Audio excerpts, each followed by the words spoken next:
downtown Addis Ababa, surrounded by well-thumbed copies of old news, covers of soft news and the crisp print of today's news, sits Garum Tesfaye, a newspaper landlord. He rents out newspapers to people too poor to buy them.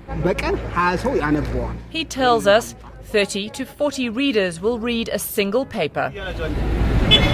Sitting under a pedestrian bridge, sheltered from the sun, for 20 to 30 minutes, Ethiopians can rent a read from Tesfaye for a fraction of the price of buying a paper.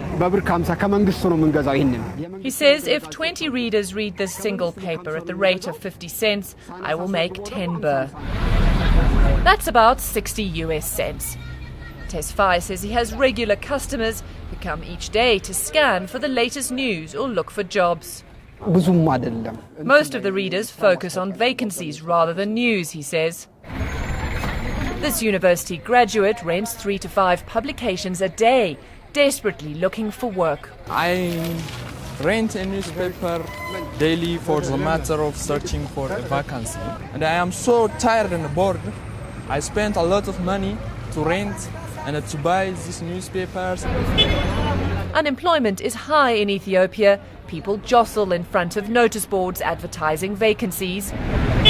Others rely on informal markets, hawking their trades on the streets, like the shoeshine boys or the newspaper landlords, who realize that newsprint and knowledge are valuable commodities. To set up shop, all you need is a shady street-side location and start-up capital for a stash of newspapers and magazines. And at the end of the day, they can all be resold. After a newspaper passes its deadline, we can sell it to shops who use it as packaging for items that they sell.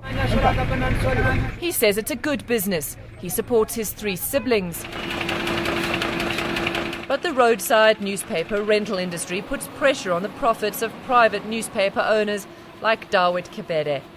He says they print 15,000 copies of his Arumba Times, a weekly Amharic newspaper which is one of Ethiopia's last remaining independent publications. For the reading habit is good, but if you ask me for the publisher, it's nothing. If we calculate it in terms of income, the publisher gets nothing from such rent. Yeah. For every newspaper not sold but rented instead, further challenge for those few trying to survive the tough Ethiopian media environment, which is dominated by state-owned publications. For Tesfaye, though, the biggest threat to his small enterprise is not political propaganda, but petty thieves. There are some readers who run away with our papers, so we keep a close eye on them. Most readers, though, rent a newspaper, crouch down and quickly scan the headlines before their rental time is up.